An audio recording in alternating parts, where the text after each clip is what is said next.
Good morning no, mga kaigsunan. Happy Sabbath. Good morning and happy Sabbath mga kaigsunan. No, nalipay kami sa Lagtang and Tabulog Church. Nakabisita mi diri sa atong church sa Toledo ng mga kaigsunan. And also I would like to thank you for the opportunity which maka-speak mi diri po sa inyong church aron po maka-share sa gugma o sa blessings nga gihimo sa Dios sa among mga kinabuhi mga kaigsunan. So, my part today is to share to you a simple reminder sa atong promotional talk about evangelism mga kaigsunan. So, let me ask you a question. O moingon mo nga evangelism, unsay ma-connect ninyo na word sa kana? Unsay ma-connect ninyo sa word nga evangelism? Pagsangyaw, no? Ako mga kaigsunan, ako ma-connect sa evangelism nga word is pastor. No, kanang mga maayo mo istorya, kanang maayo mo kanta, kanang maayo sa mga tao, kanang makadani og mga tao daghan mga kaigsunan. That is what I think sa una mga kaigsunan kung unsa evangelism about mga kaigsunan. And tungod ana nga connection mga kaigsunan,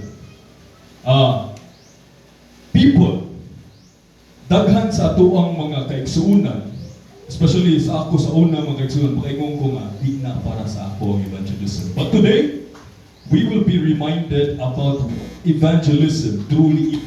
Okay? And this simple reminder is very helpful sa ato ang tanan mga kaigsunan no? Forward. But before we start, before we delve in deeper mga kaigsunan, Let us pray. Let's pray. Our dear, kind, loving, heavenly Father, oh God, we praise you and glorify your name, for you have been so good to us all throughout the week. And as we start as we talk about evangelism, more in detail, like, help us and be with us, oh God, and open our hearts and minds so that we may be able to understand. This is all I ask. In the loving name of Jesus, I pray. Amen. So, mga kaigsunan, ang evangelism kuno is very simple. Ganun nakaingon ko nga very simple mga kaigsunan.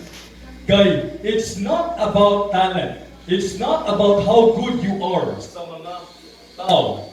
Dili sa kamaayo nimo ang istorya, but kung unsa ang impact nimo sa usa ka kinabuhi sa imong gitabangan mga kaigsunan.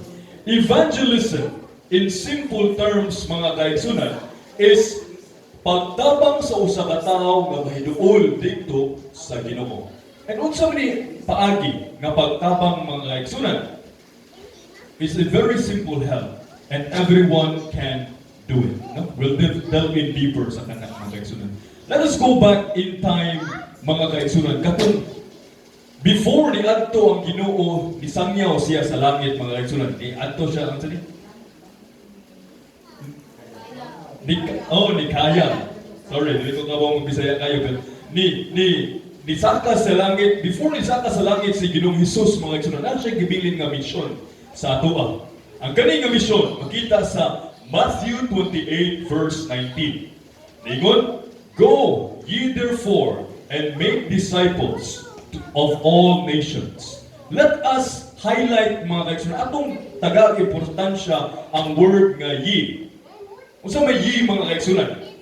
Ang kaning ye is meaning sa English you, ikaw. Wala kay mo na Biblia mga kaigsunan nga go mga pastor adto sa tanang mga nasyon o i-speak ang ako ang gospel. Wala ning mo na Ginoo sa Biblia nga go katong maayo mo kanta, go katong mga hitsuraan piras ni dirt. Go adto ang katong maayo mo samyaw sa balita.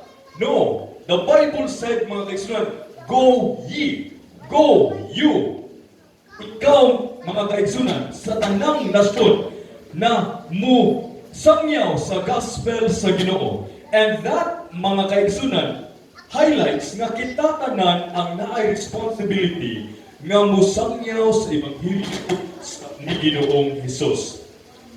Dili lang ni para sa mga pastor, mga kaigsunan. gihatag ni sa tanang mga magtutuo ni Ginoong Hesus.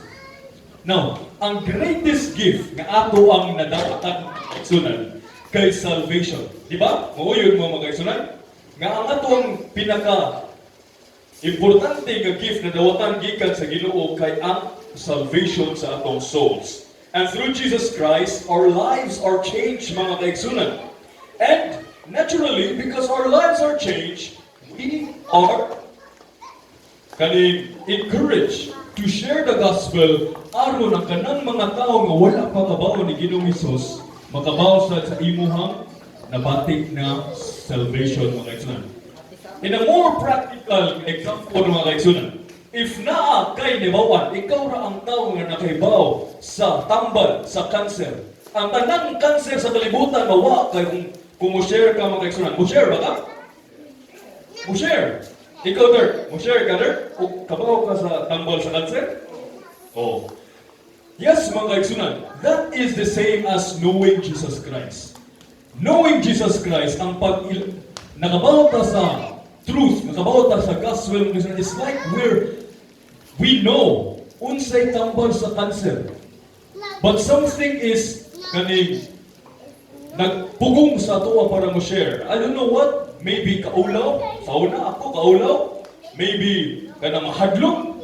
But mga kaigsunan, with prayer and supplication, we will be able to overcome that.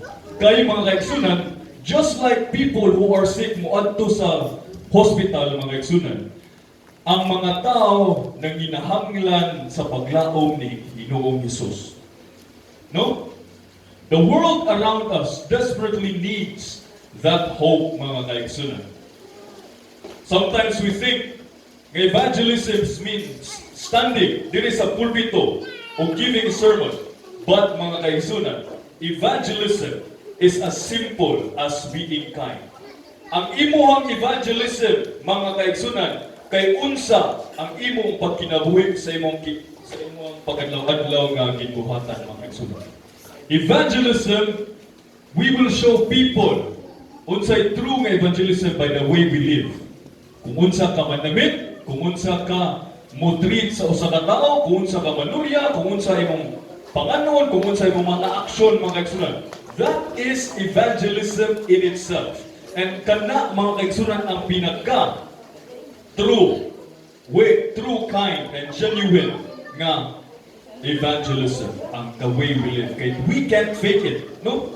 Diri sa tuwangan, may kita monurya, pero ang atong pagkinabuhi, pati usahay, matinood na mga kaigsunan. But we can never lie kung unsa ta magkinabuhi sa atong adlaw-adlaw nga pagbinuhatan mga kaigsunan. And if we know Jesus Christ sa atong lesson karon mga kaigsunan nga wearing the robe of righteousness, and that will transform our lives. So, the first step kuno mga kaigsunan to real evangelism is knowing Jesus Christ and being transformed by Him.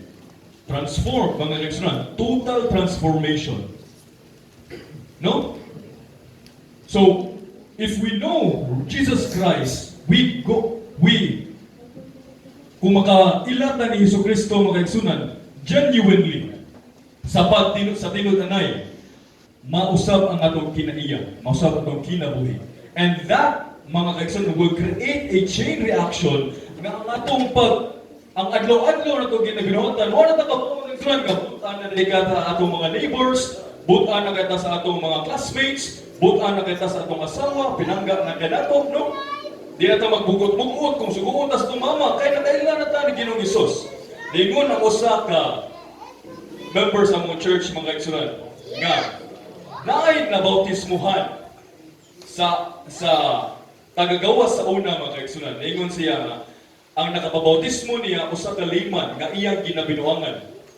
Ang iyang tagakita niya sa layman mga kaigsunan mga siya, naanasang taong di mo kaog baboy o? Din o? Sa tinuod mo gina, di mo pwede makaon ng Bible. Pasahan ka sa Biblia. Di makaon ng baboy. Pagbasa mga kaigsunan, nasyak siya, hala, di na pwede makaon ng baboy. Anak, kita, normal na kayo nato, di mukhaon ng baboy mga kaigsunan, pero naiwa ka ba mga kaigsunan? And tungod anak, Nagsimba-simba siya sugod, nakadecide siya pag-bautismo, niingon ang mama.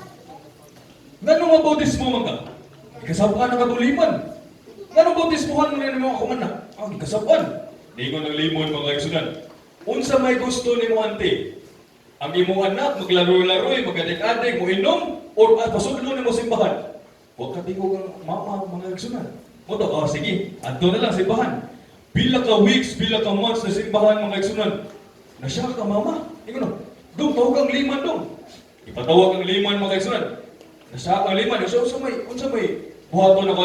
Ma'am, ano siya? Pasibaha sa ting duha ka na ko anak lain kay masuko naman sa balay ako anak. Mutabang na, manghugas na, wala likramo, di na magtubag-tubag. Kay there is total transformation mga igsunan. And tungod ana mga igsunan, nakahimo siya evangelism mga igsunan. Ang mama nga badlong niya nga mosimba ni Dani noon sa iyang duha ka igsuon at the end of the day mga igsunan, pila ka years after ang tibuok pamilya na bautismohan. That is the power of true evangelism mga igsunan. Even if you don't know how to preach, di ka kabaw mo kanta, di ka kabaw mo storya, ang pag-smile nimo sa usa ka tawo, ang pag-being kind nimo, ang pag-shake hands nimo mga igsunan is a great help sa mga taong wa kaila ni Ginoong Hesus. Kay tungod total transformation sa soul nga ang Ginoo ray makausab starts with you. You are an instrument. Ikaw ang instrumento nga gamiton ni Ginoong Hesus para maka-change sa usa ka tawo, no? And that is a great responsibility sa ato as Seventh-day Adventists. No? So I hope mga kaigsunan nga this short encouragement nato mga kaigsunan is a reminder nga ang atong pagsimba mga kaigsunan dili lang para sa atong kagalingon, no? Ang atong pagsimba mga kaigsunan is to know Christ. Ang atong pagsimba kay aron maanad ta kung unsay ma-share nato sa uban. And ang ato ang pagbasa sa Biblia dili lang sa atong kagalingon nga kita'y maluwas, but also to be a healer sa mga taong wa pa kailan ni Ginoong Hesus nga makadani nila. Unya, the great reward will be in heaven nga makilak-hilak ang imong gisharean, invitan, gipaduol ni Ginoong Hesus. Maingon, salamat kayo. Salamat kay Carlo. Nag-iimbita ko nimo, tungod nimo na luwas ko kundira nakatay ko sa langit. No! It's a very nice thing to imagine mga kaigsunan nga naa kay nadani, naa kay na luwas pinaagi ning pag-share nimo sa Ginoong Hesus. So mga kaigsunan, thank you for listening and this is my prayer.